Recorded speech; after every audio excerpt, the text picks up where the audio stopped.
Hey guys, this is Ali with 10 Points to Ponder, where we like to talk about all the things that get you canceled: race, politics, Jesus, and manhood. Today, I want to talk briefly about Kyle Rittenhouse and what is going on with our society. You would think that Kyle Rittenhouse was some white supremacist who went across state lines to kill black people and to cause mayhem and destruction.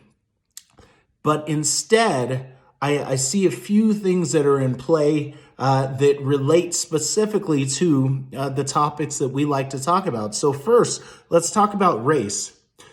This whole Kyle Rittenhouse saga that's playing out through the court system has somehow been twisted into an issue of white supremacy when, if I'm not mistaken, he shot 3 white people and killed 2 of them, right? He was out in Kenosha, Wisconsin, trying to protect people. And how is this related to the black struggle? A lot of people might say that they feel like if he was a 17-year-old black person, he wouldn't get the same sort of justice or presumption of innocence. And yet, when we look at the actual facts of the case, we see that this person was out basically restoring public order. It was only in the election year, the riots of 2020 were allowed, when the media looked the other way and called all these people burning and looting and rioting peaceful protesters. And now what they're doing in relation to race is essentially trying to racialize every radical viewpoint. This is the left's ploy, to racialize every radical viewpoint and basically use black people as the human shields for leftist policies and practices. So black people are the human shields, because then once you say it's a black issue, no one can take issue with it, because then you get to come back and retort that this person obviously is a racist because they don't agree with the liberal viewpoint. Second thing, let's talk about politics.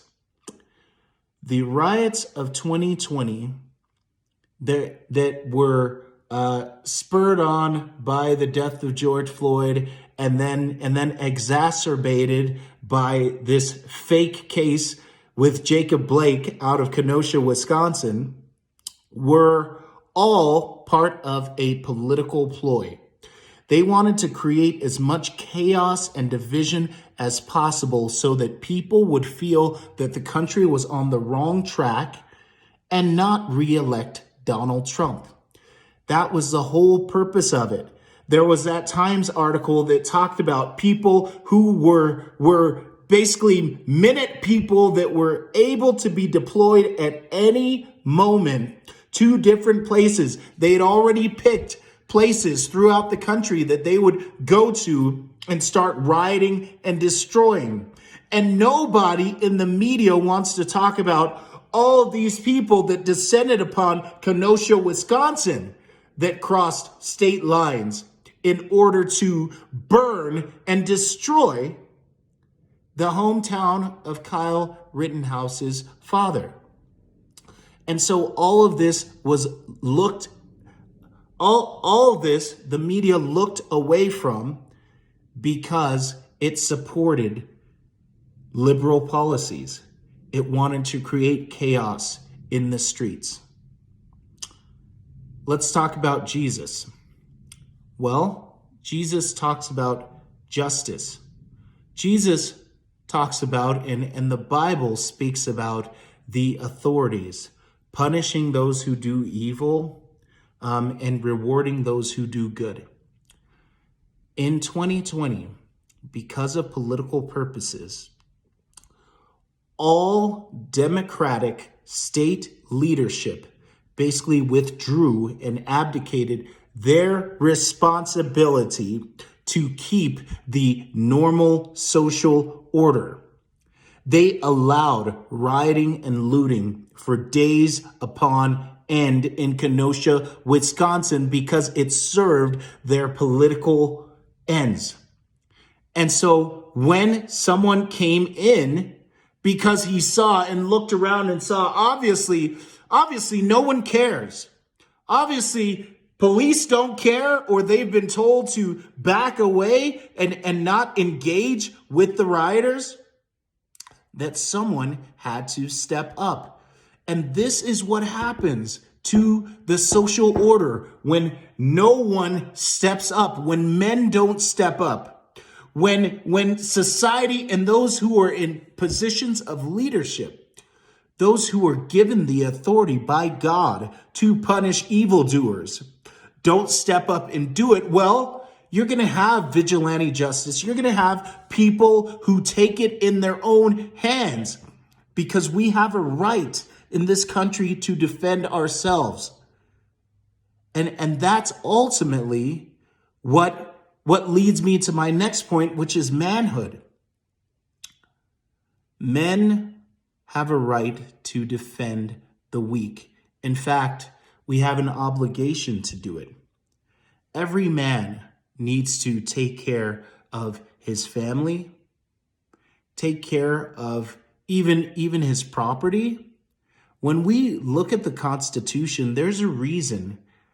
When we look at the Declaration of Independence, there's a reason that it says in the first lines, those few things, right? We hold these truths to be self-evident, that all men are created equal, endowed by their Creator with certain inalienable rights. And what are those rights? Life, liberty, and the pursuit of happiness, which is actually taken from another doctrine from the past that was supposed to be life, liberty, and property. When you are destroying property, you are destroying someone's life blood. You're destroying what it is that they have given and poured out their lives to do. And so it's not just a car that's being destroyed.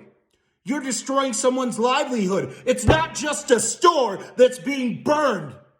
You're going around burning houses. People writing on their houses in Kenosha, Wisconsin, please don't burn my house because there's children and animals in it. Are you kidding? You get shot for that. And this is the most annoying part about it. And I know why people are so up in arms about this case, because they want to destroy the rights of individual Americans and people to defend themselves, which is a basic human right. It's something that's codified in the Declaration of Independence. Yes, you can protect your life. Yes, you can fight for your liberties. Yes, you can fight for your property. So those are my thoughts on it. I'm a little disgusted. I don't know why it even went to trial. It really shouldn't have gone to trial, because it's pretty open and shut to me, except people just want to make this sort of a spectacle to warn others that don't you dare try to defend yourself.